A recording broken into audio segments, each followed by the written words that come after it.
Sure. Yeah. So just to move forward, we thought it was important for us all to like understand the context of why things are the way that they are.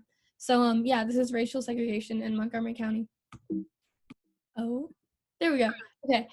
So this is like the DMV area, and then in the circle that's Montgomery County.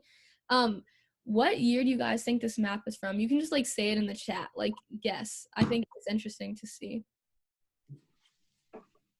Oh, the red dot represents white folks, the blue dots are black folks, and then the white is Hispanic folks. And as you can see, it's like super segregated. Any guesses as to what decade this was? I'll say the 2000s. 2000s. 2010. Yeah, it's 2016. So this is like, this basically represents like the demographics right now, which is really unfortunate. Like it shows how segregated we are. So as we were talking about in our little breakout group, segregation has been like a part of this country since as long as this country has been a country. But for our intents and purposes, I'll just start from the early 1900s. So this is when you start to see practices such as like zoning laws, which is when like little localities and cities, they put in legal writing that they won't allow people of color in their communities. And this is totally legal. This is like de jure segregation. You also see the intentional placement of public works projects to physically segregate. So if you've ever heard that expression, like the other side of the tracks, make no mistake, like this is all purposeful. There's a really dark history behind like most highways. Most of them were like intentionally placed like in like affluent communities of color to like break it apart, and then also just to make that physical divide and make it even harder to integrate. Actually, that's the history of Rock Creek Park in our neighborhoods. So basically a bunch of like middle-class white families had already moved in, and then people of color wanted to move in, and they were getting like closer and closer to the white families, and they were like, we don't really like that. So they made Rock Creek Park a national park so that they couldn't develop the land and that families of color couldn't move there. And as I'm going to show you guys later in the maps, when you see like the segregation like throughout the decades, it's all like down that line of Rock Creek Park. Wow. During this time, you also see like governments drawing like segregated school districts, which like Hannah was saying, like you live close to all these diverse people, but then like when you go to the elementary school, it's like intentionally drawn so that it's like very racially segregated. Moving towards the 1930s, you start to see the government's refusal to back housing developments. And this is like so important because in this country, you cannot build apartments, you cannot build houses without the okay from the government. And if the government found out that the housing developer was like intending to have a person of color, like to integrate their community, then they just like wouldn't allow the construction to happen and it wouldn't be built. Or I read about this like story in The Color of Law, which is like a great book about segregation in this country. It talks about how in California there is this developer who like decided halfway through that they were going to have a black family. The government found out and they stopped construction like right in the middle of it. So like in this way, the government totally stopped integration before it even started. You also start to see practices such as redlining, which is basically the government would give out mortgages to families so they could afford a home. And most people in this country, they cannot afford to buy a house without a mortgage. So this is really important. And they made like maps to decide like who would get the mortgages and who wouldn't. They would color the communities of color like red to indicate that it was a high risk investment, and this would indicate to banks that they should not lend money to these people. And this classification was totally unfounded. Like it wasn't based in any fact. It was literally just based on the fact that like it had a high concentration of people of color. So this prevented these families of color from moving out of those neighborhoods because it was deemed like a high risk. So they're stuck in these bad neighborhoods. Businesses start to see that the government is saying, oh, this is a bad investment. So they start to disinvest. The economies of these neighborhoods get worse and worse. Meanwhile, white families are getting mortgages. They're able to move out, go to better neighborhoods, and just like amass that wealth and pass it on to generations. And wealth is like housing is the primary form of wealth in this country. So like if you're like a middle class family, a lot of that money like comes from your home. So like a house is so much more than a house. Moving towards the late 1940s, soldiers are coming back from the war. The government gave like homes to soldiers. It's called the GI Bill, but of course there's a caveat. It was only for like white soldiers. So they're able to get like these brand new homes in the suburbs, move out, and this afforded like lots of upward mobility for like poor white families. Once they left the war, they were able to get like nice houses in like nice suburban middle class neighborhoods, whereas the soldiers of color who had served during this time, they didn't get a house. They were stuck in those poor neighborhoods. Moving towards like the late 1940s, we start to see like incremental changes towards like progress. Shelley versus Kramer was a landmark Supreme Court case in which they said that like you can't bar people of color from like living in a neighborhood in a housing covenant. So people used to write like in the contract of their house, you can't sell this house to families of color, and like the person who buys it from us, you can't do it in the future. And then Shelley versus Kramer decided that like that was unconstitutional, so that stopped. But then 6 years later, you still see communities like Levittown, which is like a planned like suburb, and they wouldn't allow people of color, and they took it to the Supreme Court, and the Supreme Court said we can't do anything about like housing discrimination, so they allowed these practices to continue. So you see like these steps forward and these steps back. That same year, we made another step towards progress. You see Brown versus Board of Education, in which the Supreme Court declared that segregation in schools was unconstitutional. And MCPS, like our county, has a really liberal history. We were really good about that. In 1955, we formally integrated, but we didn't actually have like steps to integrate until like years later. It wasn't until 1967 that we actually started busing. So that's like 12 years of them saying, yeah, we're going to integrate, but not really like doing anything about it. So a kid could totally go through MCPS and not even like see those changes. In 1968, the Civil Rights Act was passed, but and it said that you can't discriminate on the basis of race, color, national origin. So it makes it a little bit harder to discriminate in terms of like giving people a house, but it was rarely enforced. In 1973, Montgomery County, the county council, like the head of the county council, vetoed this bill that was to promote like mixed income housing. So if you guys like aren't sure what mixed income housing is, it's basically, since poverty and race are so closely linked, you can like make a neighborhood more integrated if you like allocate like a certain part of a neighborhood and say, okay, like 15% of these homes, we're going to give them to like low income people and allow them to pay like a certain part of their income. So after a lot of opposition, Montgomery County was able to like override the county council member who said no, and they passed this bill. In 1974, we started doing magnet schools, and I think a lot of us mentioned that, how it's like it's supposed to integrate, but I think like Uma mentioned how it's like within the school it's very segregated. I know from my experience going to a magnet school, the magnet kids, we had like all magnet classes, so we weren't even with like the other students in the school, and it was like very segregated within itself. So it's like the intention is to integrate and to bring more resources to that school, but it's not always as effective as intended. So all these laws are happening, but people's hearts and minds not really changing so much. In 1967, the Washingtonian like boasted about Silver Spring, saying that it was so great because it didn't have any Black people because they were all left behind at the district line. In the 1970s, towards the present, these are like the practices that we see today that allow segregation to continue. And this is de facto segregation. So at this point, it's like illegal, but this is how it continues today. We have predatory lending, which is where banks target people of color and give them like subprime loans and things that they can't really pay off. So they're more likely to foreclose on their homes, and they can't move out of those poor neighborhoods. The Supreme Court actually decided in 2016 that the Bank of America systematically targeted people of color and gave them mortgages that they could not pay off.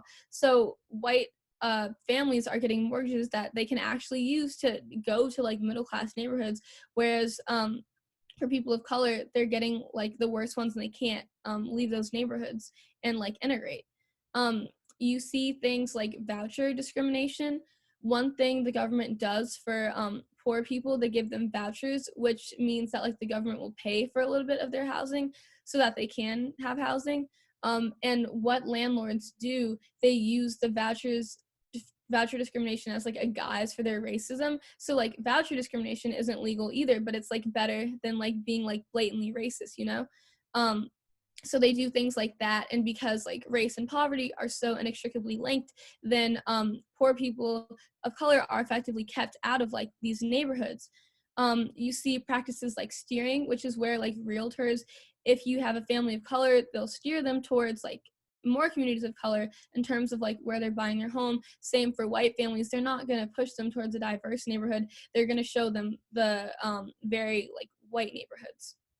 Another way that segregation is like perpetuated today, you can like developers can build single family developments, and that means basically that you're just building like expensive single family homes, so poor people of color can't afford to live there because they can only afford apartments and there are no apartments. You see like the racial wealth gap and the lack of opportunity just make it harder for people to afford to like leave their homes and like go into other neighborhoods and like diversify those neighborhoods. One thing that Montgomery County is doing in the present to try to combat this is the boundary analysis, which like they, among other things, they want to integrate, but they also like focus on like proximity as well. So it's not just about integration, but Hari and Uma will talk more about that later. And then just to show you guys, this is a map. In the middle, that gray area is like Rock Creek Park. And as you can see, it's very segregated along those lines. The brown like area, that's like, I think, non-white, and then like the white area is white. And as you can see, like the segregation, it's so stark over the decades. It just like continues across that line. So you can see like how segregation continues over the decades. So why do we care about segregation? It makes it so that the poor communities of color, they have substandard healthcare, they have fewer resources, less job opportunities in those neighborhoods. They have poor transportation systems, so they can't even get out of those neighborhoods for a better job and just to come back. They have worse standards of living, and like the environment is a lot worse.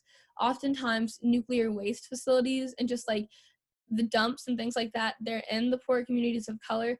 I don't know, excuse me, if any of you guys have heard of like Cancer Alley, but that's a great example of that. It's this stretch like in the Louisiana area where there's a bunch of like poor Black families live there, and then the government put like nuclear waste facilities there, so everyone who lives there, they die from cancer because of the radiation. And it's just like this common thing that like everyone accepts. They just call it Cancer Alley. And then all this is just like further perpetuated by the cycle of poverty, which is so hard to get out of. So not only does it harm students of color, it also harms white children because they miss out on like an integrated education. Studies have found that there's a better academic outcome for everyone, regardless of their socioeconomic status, regardless of their race. Everyone who has an integrated education, they have higher test scores, they're more likely to enroll in college. It promotes critical thinking and creativity because you're forced to do this being around like people of different backgrounds.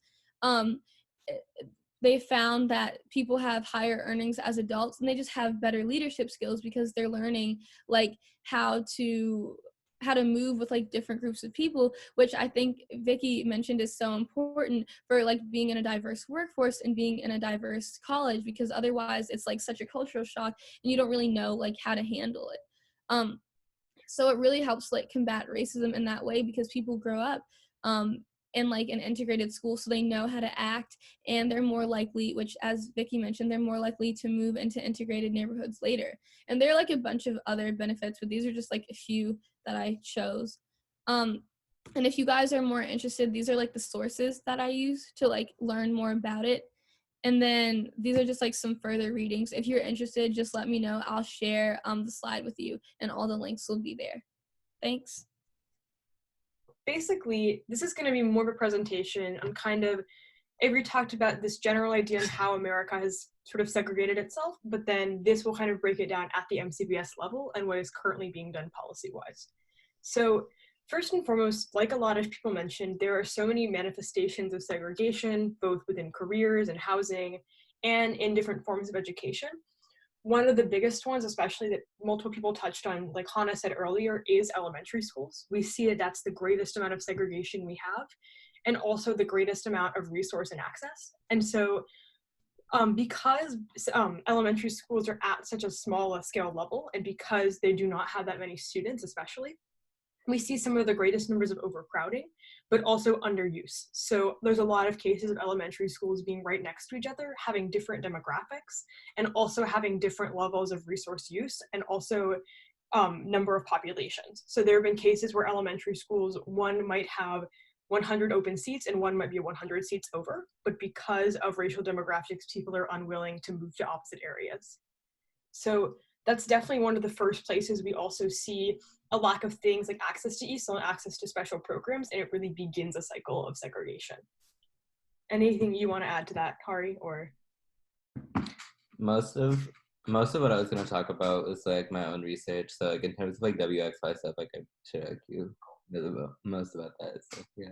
And so we've seen basically from MCPS, they started this kind of process of integration after busing in the 1960s to 80s. They really went into small scale solutions to it that have had a variety of flaws. We see one of the first things is magnet programs. Like many people have mentioned, they create this social division within schools and a lack of resource access for everyone, and really just manifest the problem at a smaller scale. The big problem though with a lot of magnet programs is that the school board has refused to provide data on the difference in their educational outcomes and the difference in funding spent per magnet student in comparison to the rest of the school. And so there's a lot of things we know anecdotally about magnet programs that we all kind of see this division, and especially in terms of educational access, but there's not a lot of accountability on actual numbers behind it. And so one of the other things there is that there is a current solution going on to regionalize a lot of the magnet programs. So by the year 2024, there will be 4 regional IB programs that hopefully will be more diverse, but there hasn't also been a lot of accountability on ways that that's going to be implemented in ways to ensure those programs don't just reflect our current problem. Another big solution that people have suggested was consortium clusters like the Northeast Consortium and the Down County Consortium, where students are given the choice between 5 schools and they rank their choices. And that's supposed to get out of the idea of doing something like a home school. The problem with that is that oftentimes the consortiums in and of themselves lack schools that are of opposite demographics. And so we saw, for instance, that both Sherwood and BCC High School were originally supposed to be part of the Down County Consortium. And through parent advocacy and through kind of petitioning to the board, were able to leave that, which lacked a lot of the integration that was supposed to occur within the Down County Consortium. We also go on to immersion schools, which are schools where students are able to take classes or have their program in another language. I went to a Spanish immersion elementary school. They continue to have a lot of the same problems as magnet programs, but in terms of social division and resource and access, but it's getting better. It's one of the more successful small-scale implementation measures because of a thing called dual immersion, where most schools are moving towards a program where students who are native speakers of the target language are paired with students who are native English speakers trying to learn the language, and they all work in the same classrooms. So you have educational environments where it's Spanish and English dual, and so students who are trying to learn English socially help teach students Spanish, and students who speak English are teaching others or learning Spanish. And so that's actually leading to more diversification, but it's something that's so small scale, it's not creating this big systemic change. In terms of greater countywide decisions, there's been something called Policy FAA, which is essentially how we choose to zone our schools and what our process is in making sure and how we determine zoning changes. And it takes into 4 aspects into consideration of transportation access, racial demographics, and also, so transportation access, resource and access also in terms of how many students there are per class, and then also aspects such as race and demographics. The big issue with that recently, and the big thing that changed with that, was that we decided to put race and diversity as the #1 component there and to give it more weight than other considerations, which led to a lot of pushback. And that was kind of the start of our initial interest in the boundary analysis. So then with the boundary analysis, it's been an interesting process. Would you like to sort of talk about what occurred with WXY initially, and then we can go into that? Oh, wait, what were you asking? Do you want to start kind of talking about WXY's kind of current status within this, or how its initial contract and what's changed? So basically, WXY is an organization that's done like boundary analyses in like New York and other places, and like they have a lot of experience with this issue, and kind of giving a private company that the way to like lead us toward this issue is good because like we're able to use their resources. And basically what they're doing is they're looking at opportunity, access, and other factors. They are taking into consideration like bus times and things like that, which is why like busing is a bit of a misconception that a lot of parents have. So basically, while they are conducting the boundary analysis, they're not giving recommendations, which is what a lot of people are afraid about. They can't tell the county like what like they can't advise the county on any boundary changes. They can only give input based on the data they've analyzed.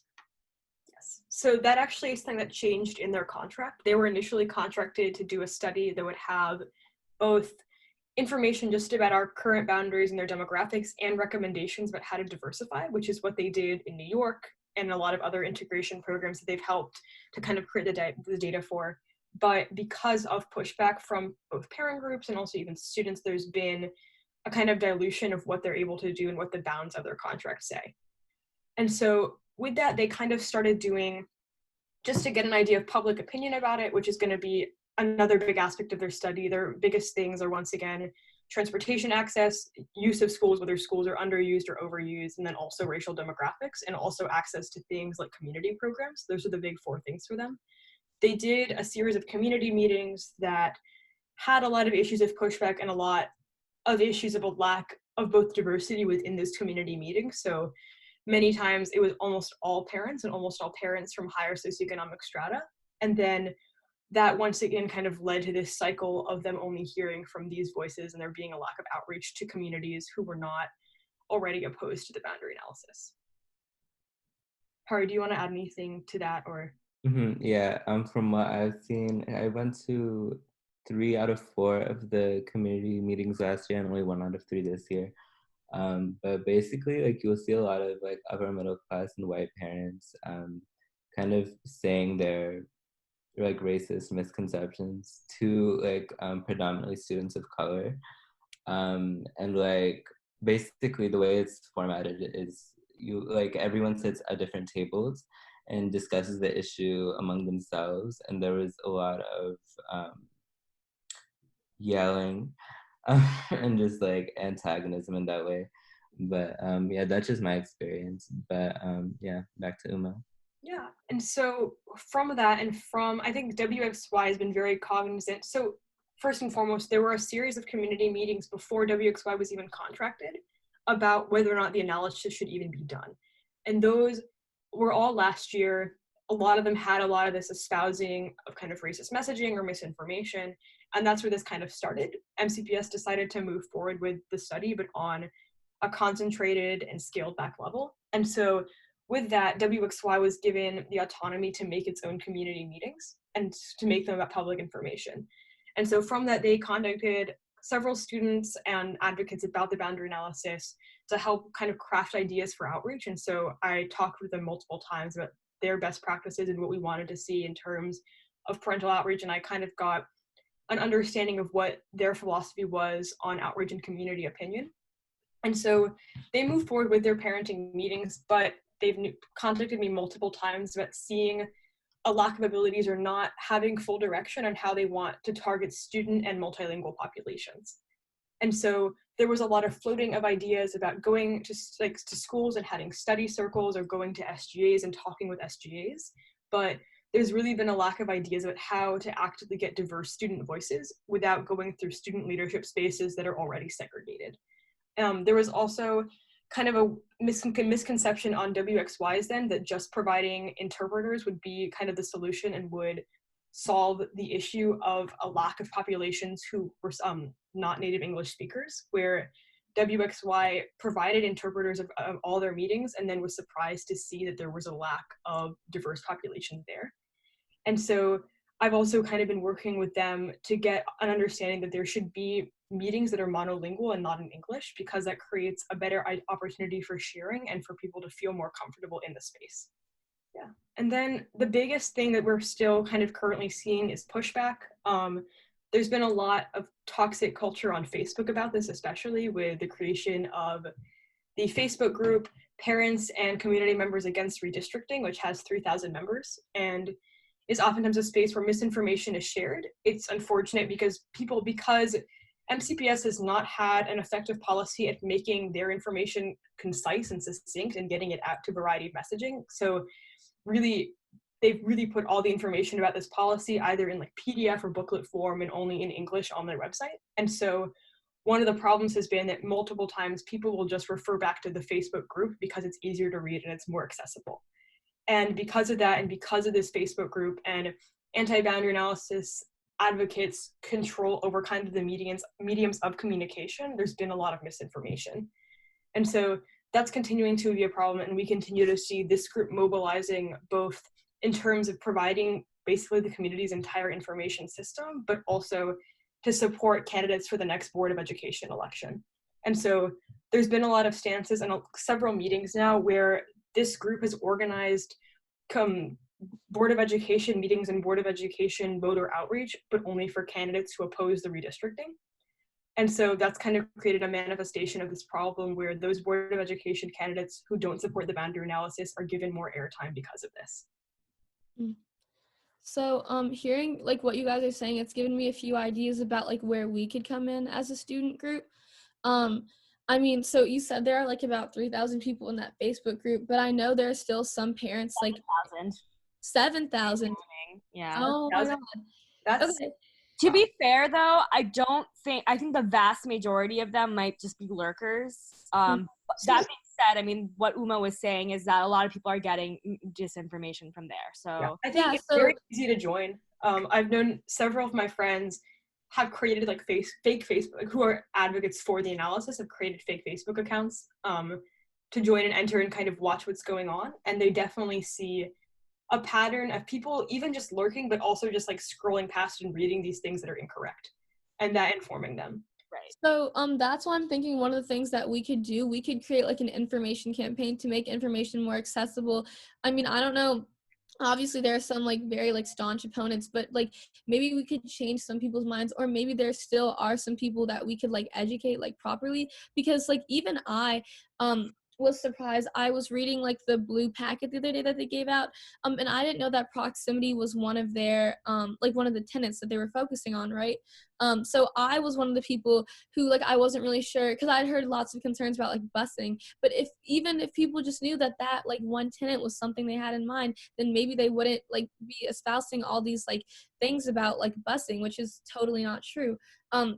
So especially with the Board of Elections thing coming up, I think that could be something really useful that we could do. We could start like an information campaign and like just convince some of the parents who are maybe undecided, or maybe even change some people's minds. I think that could be really effective and really important for like this time specifically. Yeah, I think a lot too is that like a lot of the MCPS like resources and stuff like that are like really like heavy, like intense, like packets and like stuff that's really hard to understand. So from like parents who don't have necessarily a lot of time to go and read through all this, and even students too, it's hard for people to get accurate information when all this information's like kind of hidden.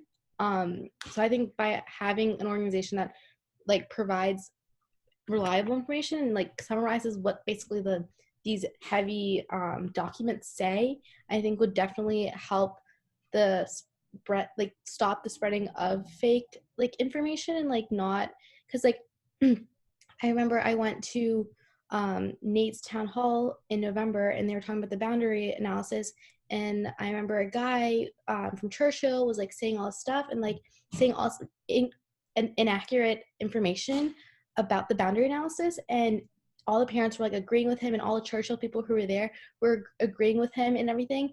but it just showed like how much inaccurate information is being spread.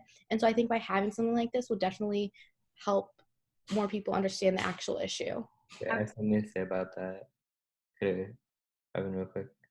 Yeah, Hari, why don't you say something? And then what I'm going to do after that is I'm going to basically go down the line of the folks who are just joining us for this conversation now. Because we've been having these conversations for the past like month or so, right? And just to kind of like tie in, because we only have about 13 more minutes, and then talk about like, and then really like funnel all of what you guys are saying into what our strategy is going forward. So go right before you do that, sure. can I just ask the group a really quick question? But first, Hari, and then I just have one really quick thing to ask for work on this. Yeah. Okay, Hari, and then Uma, and then we're gonna go down the line and have people share their final thoughts. What I was gonna say was pretty small. I was just gonna mention that like the Churchill guy, his parents were talking in the Facebook group chat about how they intended to bring him the next day to say all of that and make it sound like it was an authentic student perspective. Okay. Yeah. There's a lot of posturing of students. Just one really quick thing about that I forgot to mention in my presentation was that there's also a lot of parents using legal resources they have to potentially sway the analysis. And so they're actually petitioning potentially to sue MCPS about it. I don't think it'll go through, or to get an injunction so that MCPS cannot do the study. I don't think it will happen, but there's definitely an understanding of them having both legal and public information resources that they continue to use at full disposal. So one of the best ways to combat that, and that I've spoken to WXY about a lot, is making opportunities to kind of uplift and also to have the study listen to diverse voices, both student voices and also multilingual voices. So I would just like to ask and I oftentimes will talk with WXY about their best practices for outreach. And as we're kind of entering into the last 3 months of the study, they're looking at doing both multilingual presentations and also student-focused presentations. And so I'm just kind of interested to hear, does anyone have sort of ideas that they'd like to see implemented or that they think would be effective about ways to get students participating in this, and for ways to get student public information heard and also captured? Offer SSI hours for it. Oh yeah, that's a good idea. That is really good. And maybe, oh, I'm sorry, go ahead. No, go ahead. There was some talk about them doing like an online webinar. It didn't materialize well. Anyway, but what were you saying, Avery? Okay, so this like didn't work exactly how we hoped, but our thinking to like get people to this call was to reach like individual student groups, like their leaders, and like disseminate the information from there. So maybe WXY could do something like that, just like reach out to like minority scholars programs and Black student unions and like Hispanic honor societies, and just like things like that to get a more diverse student voice, and then have like a grassroots thing going on where you tell the leaders and then the leaders tell their members and things like that. I don't know if it would be more successful for them than it was for us, but yeah.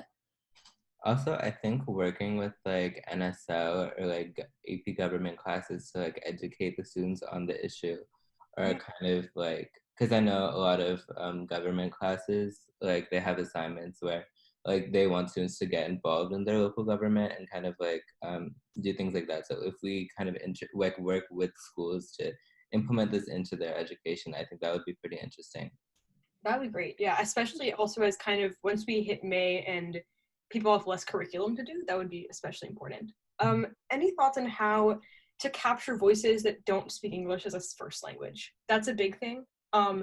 There was a lot of advocacy for interpretation, which was a good start, I think, but because of the dynamics and a lot of the hate speech being espoused at these meetings, in addition to the fact that interpretation puts you in only a listening role and not an active role, could people think of other opportunities to have kind of outreach to multilingual populations? I know I've talked a lot with WXY about getting them to do their presentation at churches or community centers in areas that don't tend to speak English as a first language, because that's oftentimes one of the best places for community centers, and it's already a space people feel safe in.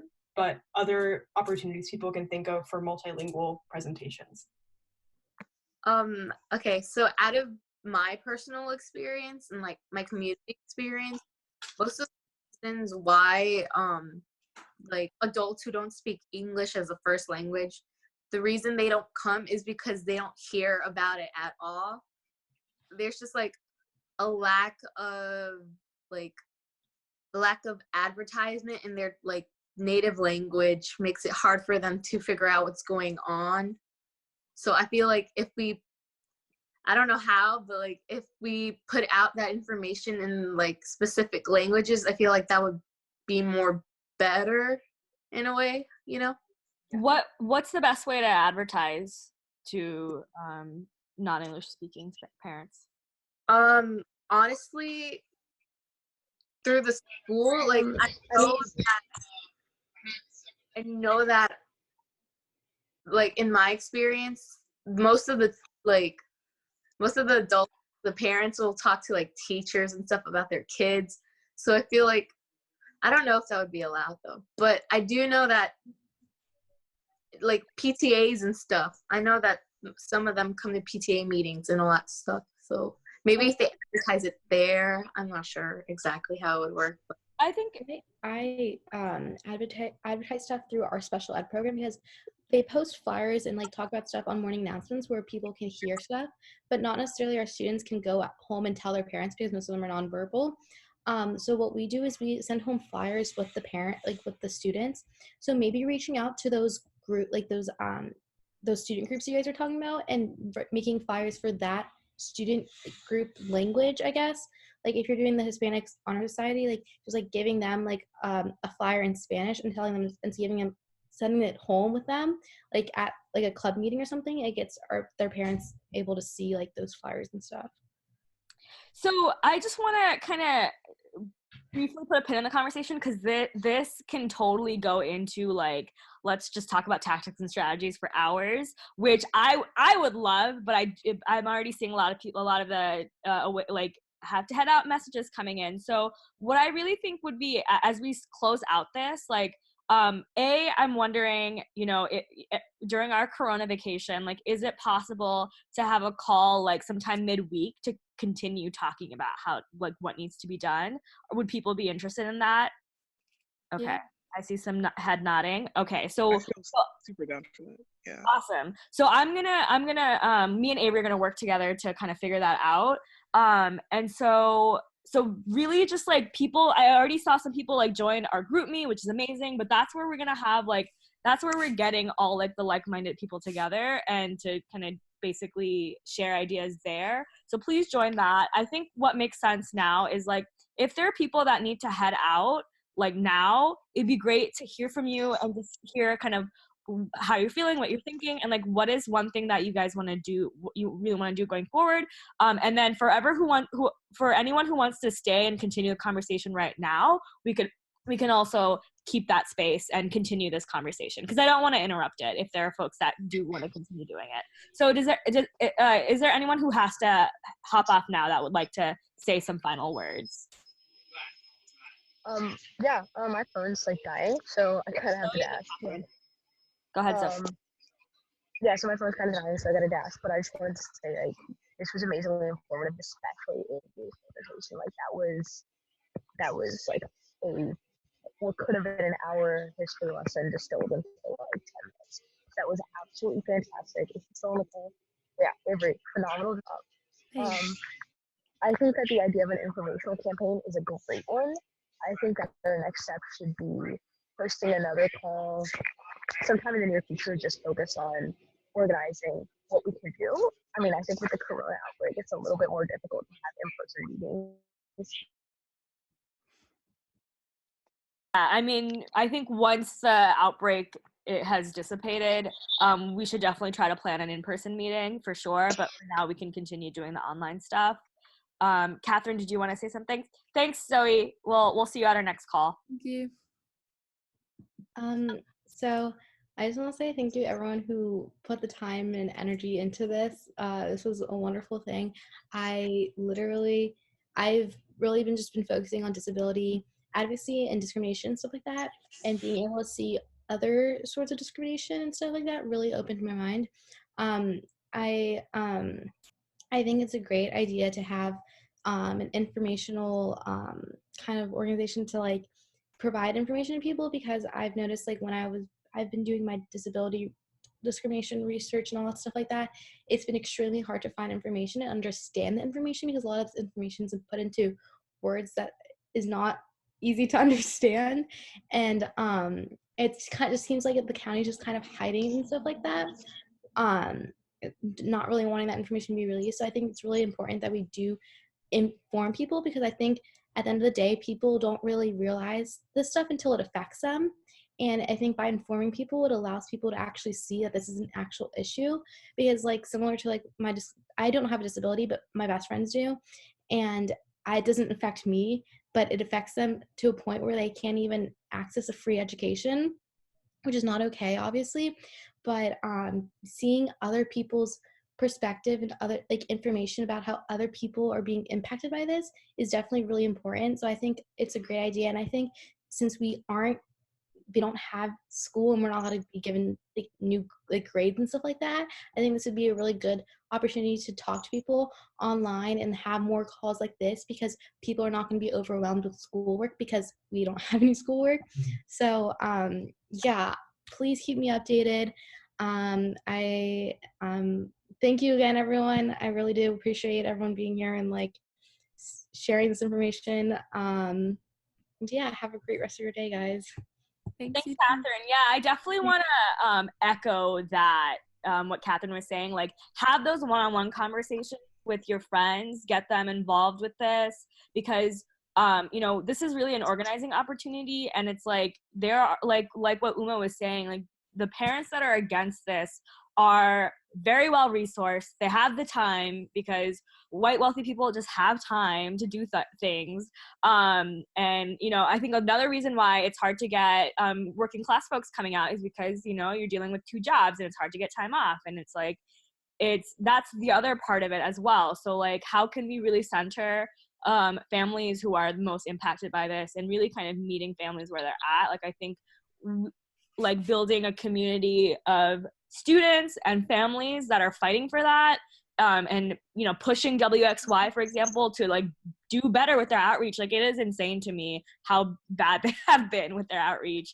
Like, that's what we need to be doing. So we need to be like continuing to collect people, having these conversations, and whatever you're able to do this week, like this is my call to action for you guys. Like, try, like if you have a lot of free time and you're bored, like just get more and more people on board. And we're gonna use that call on Wednesday. If you want to invite people to that call, you know, that's gonna be great. So let me just kind of go down and like have people who haven't shared really in the big group much